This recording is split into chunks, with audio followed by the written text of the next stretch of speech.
Saya nggak apa-apa saya diketawakan, tapi bisa jadi saya lebih baik karena saya berani maju. Anda nggak berani maju.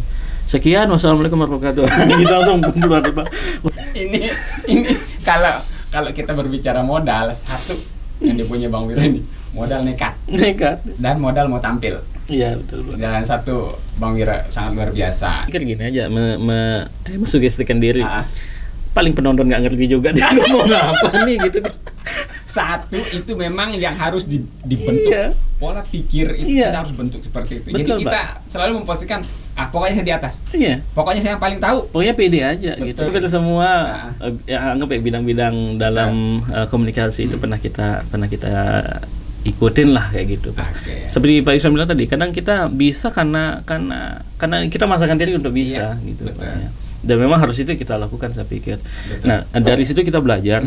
Nah bagaimana bersiaran, kan polanya lain Pak. Kalau siaran berita begini, dari nadanya apa segala macamnya begini, MC itu begini. Termasuk siaran TikTok mungkin ya. Misalnya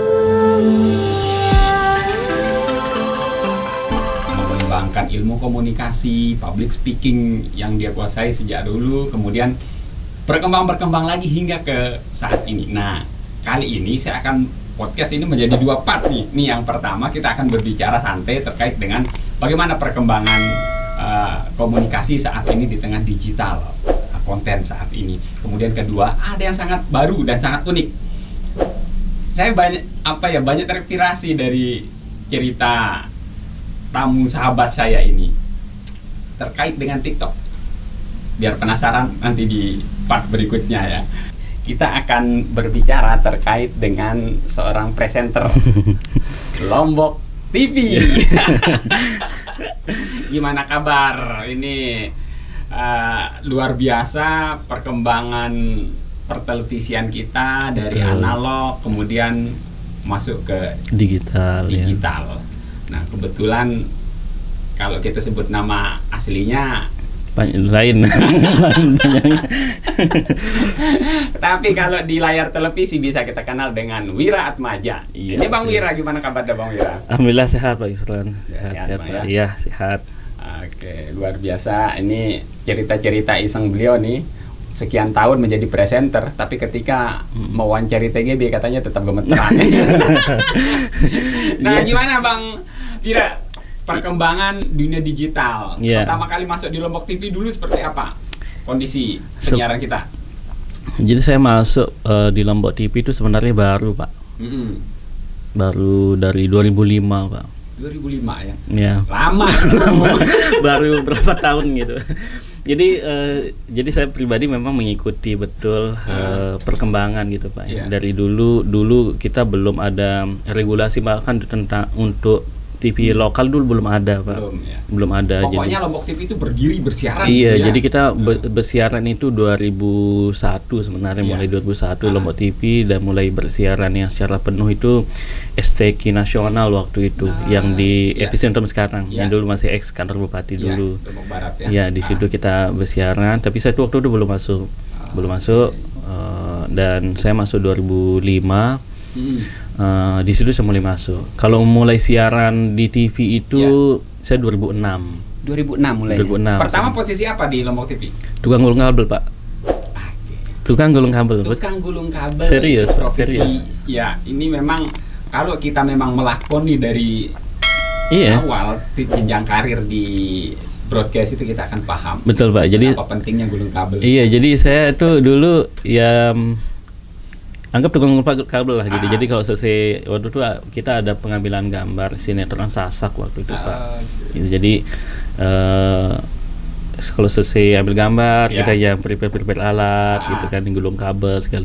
Karena teknik gulung kabel pun nggak bisa yang langsung gini-gini juga Pak. Ada caranya gitu ya. Dan setelah berapa lama suatu hari kameramen nggak ada. Satu hari itu kameramen kita nggak ada. Jadi sama sutradara ditanya, kamu bisa ambil gambar? Saya jawab bisa, gitu aja. Padahal ya masih nggak tahu lah. Baru ngelihat aja kan. Kameranya yang dulu kan lain Pak. Kita harus pakai mini DV, harus di setting white balance segala macamnya gitu kan. Manual semua agak ribet dulu. Iya. Jadi saya ditanya, saya bilang bisa aja gitu kan. Karena prinsip saya Pak, jangan pernah katakan tidak gitu. Iya saja gitu. Tanya bisa nggak? Bisa aja. Saya dari dulu Pak, jadi memang dari dulu, dari masih sekolah itu selalu kalau ditanya saya bilang iya. Masalah bisa apa enggak belakangan aja saya gitu. Kita pikirkan setelah iya. Jadi walaupun pas sambil gambar saya tuh dimarah-marah sama saudara, lebih cuek aja. Nekat gitu. Akhirnya dipercaya untuk ambil gambar. Ternyata dianggap cara saya gambar cukup bagus gitu. Nah, akhirnya selang berapa lama editor nggak ada. Yang edit nggak ada. Tadi kameramen. Akhirnya jadi kameramen. Ya, kameramen. Nah, ya. Karena setelah berapa lama jadi kameramen, nggak ada yang ngedit. Waktu itu ditanya, bisa ngedit? Bisa, gitu aja. Satu malam saya nggak tidur Pak. Saya pelajari itu. Adobe Premiere, masih ada Premiere yang 6.5 6,0 kalau nggak salah. Itu satu malam Pak, gimana ngetrim, gimana motong. Karena besok pagi mau dites, bisa apa nggak ngedit gitu kan. Kayaknya saya nggak tidur satu malam, belajari di depan komputer. Akhirnya pagi jam 8 pagi dites, bisa nggak ngedit, bisa. Padahal belum begitu, padahal ya sisa-sisa tadi malam. Oh, ini cara motong, ini cara. Akhirnya dipercaya tuh ngedit, terus saya jadi editor. Lama-lama nggak ada yang liputan, saya sudah bilang iya aja, nggak pernah nolak yang besok ambil gambar. Di job pertama saya dulu sama Pak Yoyo. Waduh, sama bosnya ini. Iya, besok ambil gambar di PLN. Saya bilang oke, siap gitu. 2 jam nggak ada pakai tripod Pak, ambil gambar gini. Kamera yang besar apa handycam? Dulu handycam, tapi handycam Sony agak besar gitu Pak. Ya, jadi itu saya ingat betul kayak gini lah besarnya kurang lebih. Gemeteran kita pakai tripod. Iya, karena itu jadi kayak semacam ada acara, jadi di luar itu monitor untuk apa kondisi di dalam ruangan gitu lah. Jadi saya jadi tripod Pak gitu. Jadi gambar itu kayak gini gitu ya. Tapi saya ya lakukan itu dengan maksudnya dengan tidak berpikir yang terlalu jauh gimana. Lakukan yang terbaik hari itu saja gitu aja Pak. Jadi itu aja yang saya kerjakan, ternyata kan semakin dipercaya. Oh, ternyata bisa. Akhirnya baru dapat pekerjaan selanjutnya. Terus waktu itu sama bos besar Pak Kardi. Kamu besok belajar siaran gitu kan. Iya Pak. Naik kelas ini. Iya. Akhirnya disuruh belajar untuk siaran. Masih mungkin yang penonton Lombok TV yang dulu ada namanya Pak Haifa Akbar. Dia yang latih saya waktu itu latih selama 6 bulan Pak. Saya tuh belajar baca lead. 6 bulan. 6 bulan belajar. Hampir setiap hari itu membaca. Apa yang dibaca di berita itu saya belajar. Pelajari 1 semester ini. Iya, hampir setiap hari saya tuh belajar membaca tuh. Tanya sama senior yang lain kan. Ada Leoni Adiani. Itu yang banyak ajar saya waktu siaran. Kita tandem, jadi dia yang ngasih masukan begini. Itu ada Leoni. Terus teman-teman yang dulu lah ya. Akhirnya mulai siaran. Siaran pertama saya dulu nuansa Lombok bahasa Sasak Pak. Nuansa Lombok bahasa Sasak. Iya, gitu. Jadi banyak peminatnya tuh. Iya, memang itu Pak. Jadi ya seru juga sebenarnya Pak waktu itu. Nah, akhirnya saya nggak pernah berpikir Pak untuk jadi seorang yang bekerja di media, itu nggak pernah Pak. Cuma saya ingat saya pernah ikut lomba reading news contest waktu saya SMA. Mundur jauh sebelumnya saya pernah lomba baca berita bahasa Inggris gitu. Waktu itu di kayak semacam lembaga kursus gitu, tepatnya di rumah makan Langku sekarang. Dulu tuh kayak tempat kursus bahasa Inggris. Nah, saya ingat waktu itu hari Sabtu. Saya datang pakai baju pramuka karena hari Sabtu Pak. Peserta lain Pak pakai jas, dasi, blazer, semua saya terbaik orang-orang gitu. Saya pakai baju pramuka Pak. Di mana mau dapat jas gitu. Pembimbing saya langsung bilang, aduh, kamu gimana nih? Ya yang penting ikut Pak gitu. Saya bilang. Akhirnya saya ikut. Pembimbing saya ingat betul waktu saya tampil gitu, kayak nunduk, mungkin malu dia lihat saya tuh bagaimana gitu. Tapi saya cuek aja lah. Yang penting saya ikut aja waktu itu lomba itu, dan memang saya nggak menang. Pokoknya ikut. Saya nggak menang. Tapi mungkin Pak, saya mikir ya mungkin bisa jadi di antara semua peserta itu yang betul-betul jadi pembaca berita itu saya gitu Pak. Mungkin ya, mungkin rasa-rasanya lah gitu. Jadi waktu itu mungkin nilai saya paling buruk, tapi yang betul-betul menjadi pembaca berita yang beneran itu saya. Saat itu iya. Bang Wira ya. Iya, itu ya luar biasanya Pak. Jadi prinsip saya Pak, nggak muluk-muluk melakukan hal sesuatu apapun gitu. Jadi saya dari saya kalau kita flashback lagi, saya tuh mondok Pak dulu. Mondok. Saya mondok. Ya, saya mondok di pondok pesantren. Jadi waktu sanawiyah lah Pak, sanawiyah. Ini saya cerita dikit Pak ya. Iya. Waktu itu kan ada kita ada kegiatan di pondok. Saya baru masuk sekitar 3 bulanan. Dan ada lomba pidato, lomba macam-macam. Akhir ini setelah ujian apa gitu. Jadi ditanya anak murid baru, yang baru-baru ditanya dari ratusan siswa yang santri itu. Sialnya saya duduk di depan Pak gitu kan. Siapa yang berani? Ustadznya bilang siapa yang berani ikut lomba? Nggak ada yang jawab karena belum pernah belajar, belum pernah nggak tahu bagaimana kan Pak. Iya betul. Dan saya di depan ditanya, kamu berani? Ya berani gitu. Padahal saya nggak tahu ilmunya, nggak bisa lah. Dia bilang iya gitu. Nggak berpikir. Pokoknya terima tantangan. Terima gitu. Saya bilang iya. Bayangkan Pak waktu itu masih sangat anak-anak lah. Di sanawiyah baru tamat SD. Dan akhirnya dikasih saya buku. Ini mungkin aneh dia rasa nih ustadznya. Kok berani nih anak gitu ya. Dan akhirnya saya dikasih buku. Ini buku. Kamu belajar. Ya, saya belajar buku, hafalin pidato teksnya itu di buku itu. Pas hari hanya pas saya dipanggil lomba kan yang murid lama bahasa Arab sudah pidato bahasa Arab kan, pertama pakai bahasa Inggris, mereka yang bahasa Indonesia. Digiliran lah saya dipanggil. Ini aneh, anak baru nekat ikut lomba. Itu kan dikumpulkan ya, santri yang perempuan, santri yang laki semua dikumpulkan. Dan saya maju di atas panggung, saking gemetarannya Pak, nervousnya luar biasa. Buyar lah, panggung sudah ya, hilang semua itu Pak. Pidato itu semua hilang Pak, gitu. Hilang semua orang ketawain saya Pak. Semua orang ketawa, wah ribut lah gitu kan. Nggak tahu mau ngomong apa nih. Justru jadi hiburan. Iya, tapi saya bilang begini Pak. Saya nggak apa-apa saya diketawakan gitu kan. Tapi bisa jadi saya lebih baik gitu. Karena saya berani maju. Anda nggak berani maju. Sekian, wassalamualaikum warahmatullahi wabarakatuh. Semua diam Pak. Diam semua gitu kan. Iya. Jadi sangat luar biasa. Maksud saya momen kita udah kalah lah nih. Kalau dibilang loser ya udah loser. Ketika kita belum ngomong. Tapi ketika ngomong kita sudah berbalik. Berbalik. Akhirnya semua orang diem. Bisa jadi yang ketawa itu tidak ada keberanian untuk maju. Saya bilang begitu. Saya nggak apa-apa saya diketawakan. Tapi bisa jadi saya lebih baik karena saya berani maju. Anda nggak berani maju. Sekian, wassalamualaikum warahmatullahi wabarakatuh. Gitu langsung keluar Pak. Waduh gitu. Tapi orang tuh saya nggak berpikiran bagaimana. Orang tuh diem kayak diem itu artinya kena. Kena. Pak. Itu orang kena itu kalau udah kalah itu. Belum lagi Pak waktu saya SMA Pak. Saya SMA itu memang kalau ditawarin sesuatu saya nggak pernah bilang enggak. Saya selalu bilang karena bagi saya sukses itu cuma mudah Pak. Cuma 2 huruf Y sama A saja. Iya, itu aja. Iya. Seandainya saya nggak bilang iya waktu itu Pak. Saya waktu jadi kameramen nggak ada kamera itu saya bilang, maaf saya nggak bisa. Ya mungkin saya nggak akan pernah bisa di posisi sekarang. Waktu saya SMA Pak, hampir semua lomba-lomba pernah saya ikuti. Ikut aja.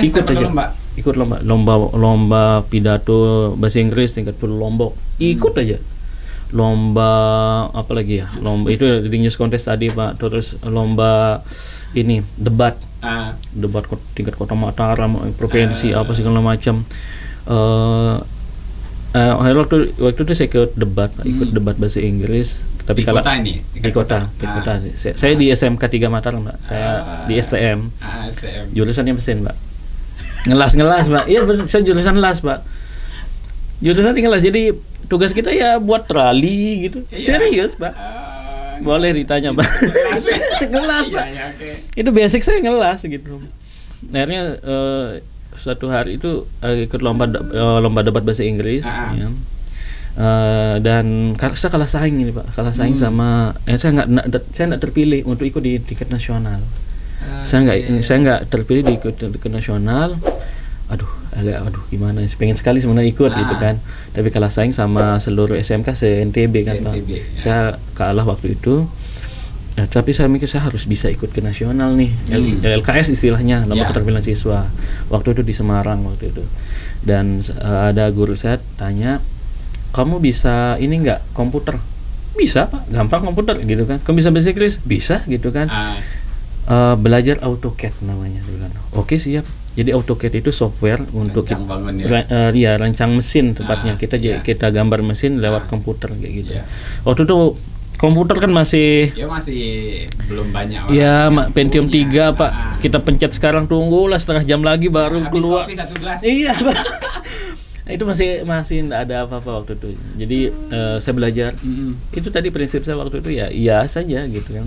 Nah, saya berangkat Pak. Saya berangkat dengan modal AutoCAD itu. AutoCAD. Saya berangkat ke Semarang. Itu tingkat Asian Skill namanya. Jadi tingkat ASEAN Pak. Jadi teman-teman saya yang kita ngumpul di sana, padahal saya kalah eliminasi kan, kalah di yang untuk di lomba sesungguhnya kalah. Yang saya pengenin lomba debat bahasa Inggris. Pas sampai Semarang kok ada, kok kamu ikut? Saya mau ikut saya mau saya ikut gitu kan. Tapi alhamdulillah Pak, alhamdulillahnya dari waktu saya sekolah itu semua lomba macam saya ikut lomba itu, alhamdulillah itu nggak pernah menang gitu. Nggak pernah menang sama sekali. Ini kalau kita berbicara modal, satu yang dipunya Bang Wira ini modal nekat dan modal mau tampil. Iya betul. Dan satu Bang Wira sangat luar biasa. Si Denny memiliki modal iya. Modal iya. Ini ternyata mampu mengantar kita pada posisi tertentu. Karena apa? Ketika orang menanya bisa tidak, kita memang harus jawab bisa. Iya betul. Iya. Betul. Walaupun kita harus belajar, dan buktinya banyak orang sukses terjebak seperti itu. Betul Pak. Terlalu banyak saya baca biografi, rata-ratanya karena banyak yang terjebak kan? Karena memaksakan diri, memaksimalkan potensi karena udah terlanjur bilangnya. Betul Pak Faisal. Jadi sama kayak di Lombok TV ini, ketika saya siaran pun, ketika siaran talk show, dialog begitu. Saya kan kalau untuk di talk show untuk di dialog lebih banyak ngambilnya itu kan politik, hukum kayak gitu, yang dianggap dalam tanda kutip berat lah, yang diperbincangkan.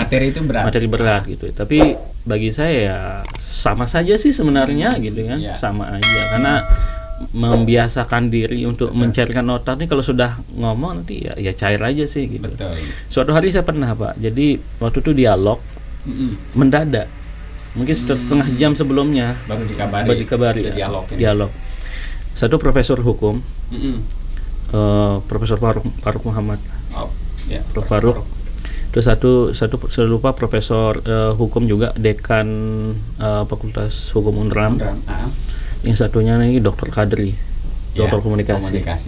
Bayangin aja Pak, 2 profesor hukum, 1 dokter komunikasi gitu kan. Politik gitu. Iya. Dan saya gitu kan yang tak jelas gitu Pak.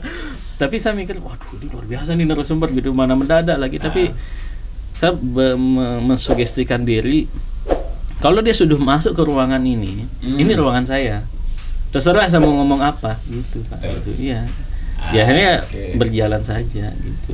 Pelajaran menarik bagi anak-anak komunikasi, terutama anak komunikasi atau yang akan tampil biasa ini nih di depan mic atau apa ya. Intinya jika stage itu Anda diminta menghandle, maka kuasailah.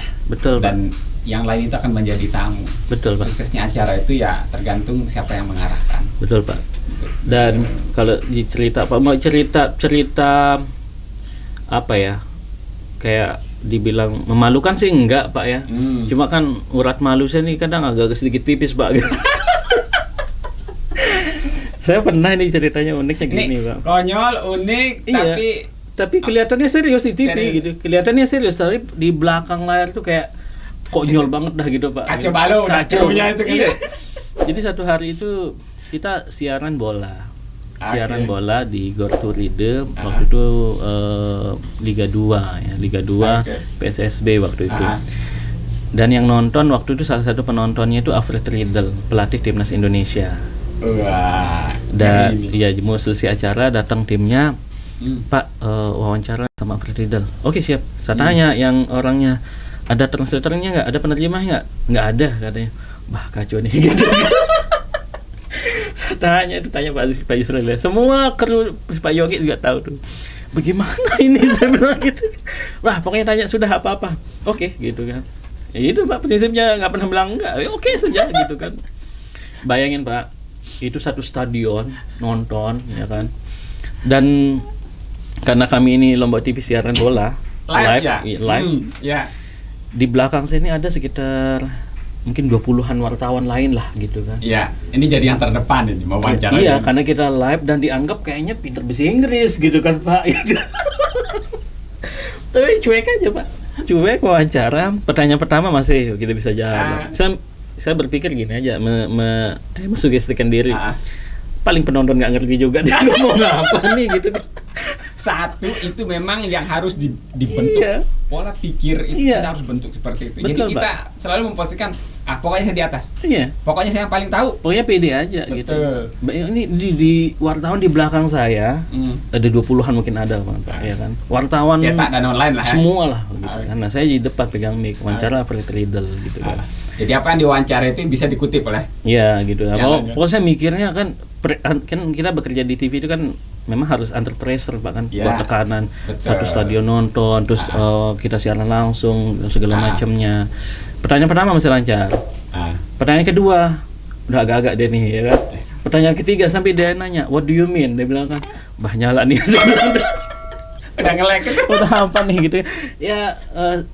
Saddam Hussein. Nah, ngomongnya begitu. Oh ya, bla bla bla. Oke, thank you. Udah gitu aja. Bahaya, udah gitu. Jadi sampai sekarang masih diingat sama kru di Lombok TV itu. Kalau wawancara bule, nanti jangan kan what do you mean nih lagi gitu.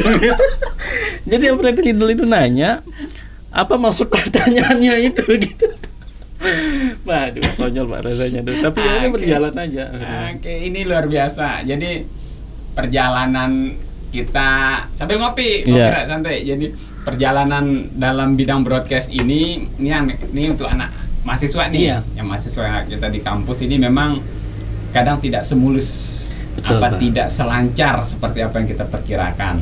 Menjadi orang yang sudah menduduki top atau sudah menjadi sebuah pemimpin di dunia pertelevisian, radio dan segala macamnya, itu pasti menjadi mengalir karir dari yang bawah. Betul. Nah itu udah banyak saya lihat juga, dan rata-rata kalau sudah menjadi pemimpin itu tahu pekerjaan yang ada di bawahnya. Itu jauh lebih bagus Bang Wira. Betul. Oke, ini keren sekali. Nah terakhir Bang Wira, terkait segmen kita ini, saya ingin tahu melihat perkembangan broadcast kita untuk beberapa tahun terakhir ini gimana? Kalau sekarang Pak gini Pak ya, memang mau tidak mau kita mau bilang penonton TV itu agak tergerus dengan penonton di medsos mungkin Pak ya. Nah sekarang bagaimana kemampuan TV itu dia mampu masuk gitu. Jadi agar orang tuh mau masih di TV dia nonton secara di medsos juga masih juga gitu. Apalagi dengan regulasi yang sekarang kan ada TV digital apa segala macamnya seperti itu. Ya itu yang kita lihat gitu ya. Kalau kami di Lombok TV mungkin ada kebijakan-kebijakan, Pak Ivan juga tahu ya. Kebijakan bagaimana yang dilakukan oleh Lombok TV ya. Kalau kami sih pada dasarnya sih gitu mana-mana aja gitu ya. Bahkan beberapa waktu lalu ada teman-teman dari TVRI juga datang, kemudian saya temani langsung dari pusat. Ada juga vendor-vendor untuk digital, Mox itu ya menawarkan ke kita. Ya, tapi mungkin dari pimpinan mungkin ada opsi-opsi yang lain seperti itu ya. Jadi yang sampai sekarang kan memang belum final itu kan. Nah, tapi ya pada dasarnya kan sebenarnya sama saja sih Pak ya. Pada sama saja karena kan industri televisi ini kan industri yang apa ya istilahnya itu memang industri kreatif Pak. Betul. Dia terus kita ngikuti bagaimana perubahan gitu. Selalu berubah terus gitu. Nah, sama juga mungkin kalau kita bicara dunia penyiaran kurang lebih sama Pak. Ya, betul. Nah, kalau saya pribadi ndak stuck di satu saja. Misalnya jadi anchor, nggak jadi anchor sepanjang karir. Iya, jadi anchor itu. Iya. Kan? Betul. Saya alhamdulillah Pak, hampir semua posisi itu pernah Pak gitu kan. Reporter live report pernah, yang langsung live report itu pernah. Dan dengan kejadian yang konyol-konyol tuh macam lah Pak gitu. Pokok macam lah Pak. Pokok dapat cerita pelajaran unik ya. Jadi MC pernah. MC kawinan iya. MC dadakan, MC apa aja Pak. Nggak, kemarin beberapa waktu lalu tuh nggak ada MC, ada keluarga nikah, nggak ada MC kawinan, tanya, ini MC-nya mana? Nggak ada, sini mic gitu. Langsung gitu, Pak. Pengalaman gitu sama. Saya kalau keluarga, keluarga saya hadir di situ sebagai undangan. Tapi begitu MC-nya nggak ada, semua ngelirik saya. Iya. Ya sudah sini saya ambil. Sama kalau saya pulang juga ke Kalimantan, sama juga gitu. Jadi nggak ada MC apa. Saya bilang kadang, oh ini kita biaya MC gini, nggak usah biaya lah. Nih saya nanti gampang lah saya bilang. Jadi hampir semua anggap ya bidang-bidang dalam komunikasi itu pernah kita ikutin lah kayak gitu.